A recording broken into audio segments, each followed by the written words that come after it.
Hi friends, Sam here with Happily Hooked. So today I'm going to be teaching you guys how to do some wet blocking. So some crocheters don't like to wet block, some people don't like to block at all, some people only steam block. So this week I'm going to show you guys how I do wet blocking. It's so easy, it makes the project look so much better when you finish it up, and I highly recommend it for anybody that's making garments or blankets, especially with granny squares. It's so easy to do it, I just don't understand why you wouldn't. You totally don't have to. This is just what I like to do, but I wanted to show you guys how to do it. So this week we're going to do wet blocking, and then next week I'm going to show you guys how to steam block. So yeah, I'm going to go grab all the supplies and we'll get started here in just a second. Hi friends, real quick, if you guys want to join the coolest crochet community on the internet and join over 20,000 members that love yarn just as much as you do, click the link in the description below, and I cannot wait to see you in our community.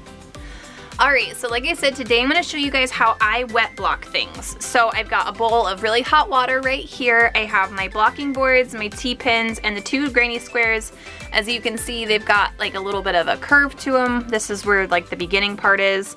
They're a little bit wonky, so we're going to straighten these out, and I'm going to show you guys how I do that. So all I'm going to do is take my granny squares and I'm going to put them in the hot water.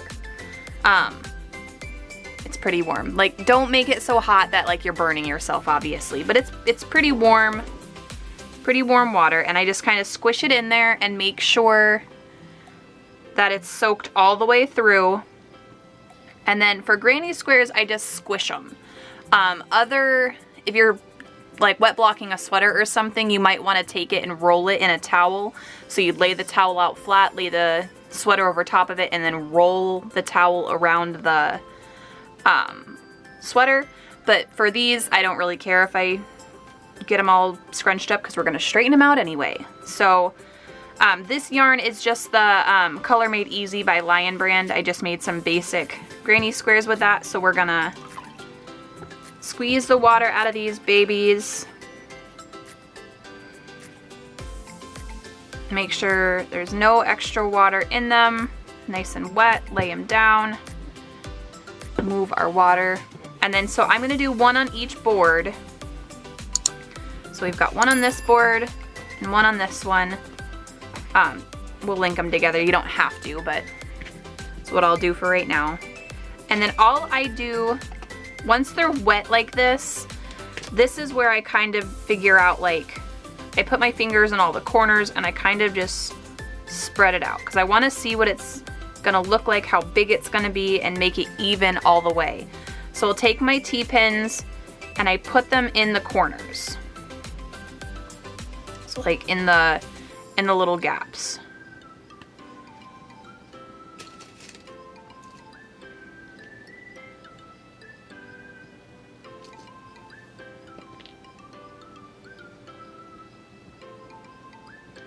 So we've got them pinned down like that, and then I start in the middle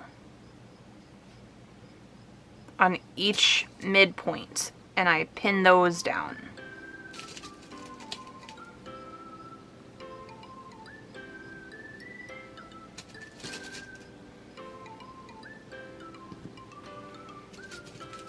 And then we'll just go to the next one. So that's the coolest part about these blocks, is it shows you where each inch is. So each square is an inch, and I just put pins on those inch lines.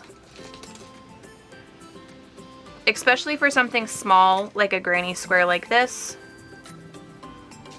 I just put pins on each square.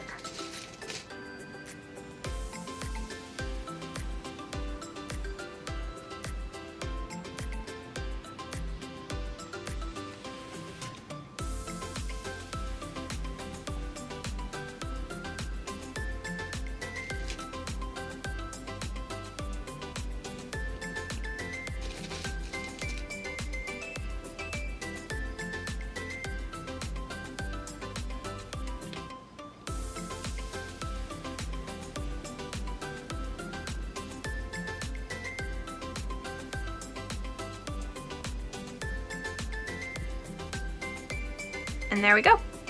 That's how I block it. So you can see the difference here. This is all rounded, kind of looks like a D. this is spaced out. You can see all the pretty marks. You can see where I put too many stitches. Like there is, like this will be a hole obviously, but like right here I have 4 double crochets on that side. There's only supposed to be 3. It's totally okay. We're just gonna go with it. But this straightens everything out. So then all you do is you just take your square and you, I mean, you can leave them together if you want to, but I'm gonna take mine apart.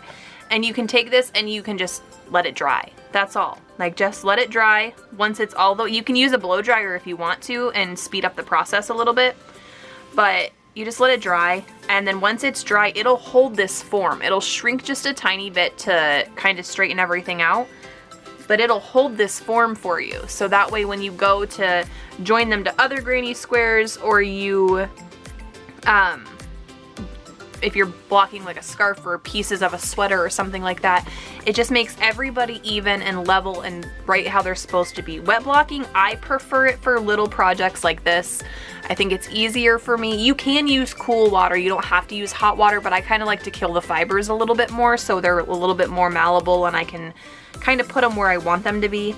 But you don't have to. You can use cool water and only kill it a little bit from the stretching, but the heat will take, like with the acrylic yarn or the wool yarn, and it'll kind of kill the fibers and make them expand a little bit more so you can pull them a little bit more. So say you made like a sweater or a cardigan and it was just a smidge too small by just a little bit, you can normally block that out. Now if it's like 5-6 inches too small, probably not. But if it's like an inch, you just need a little bit more wiggle room, you can probably block that. Or if your scarf is a little bit too short. But steam blocking is a little bit better for killing fibers than this type of wet blocking. This is a little bit safer, a little bit less damaging. But steam blocking will definitely help a lot more. And I'll do a video on that here probably next week. I'll have that one for you guys. But yeah, so this is how you wet block. It's nice and easy. You can see the difference between the two. So before, it does give quite a bit. You can kind of see it gives like a solid inch of pull once you block everybody out. So that's why I like to wet block. I like to give myself that extra space. But yeah, let me know in the comments below if you guys have ever done wet blocking before.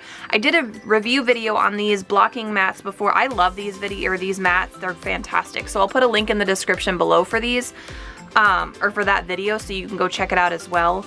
But yeah, this is why I block, because I crochet a little bit tighter and it makes it a little bit prettier. But yeah, so that's it for the wet blocking video. If you guys have any questions, just leave those in the comments below, and I'll see you guys in the next video. Bye guys!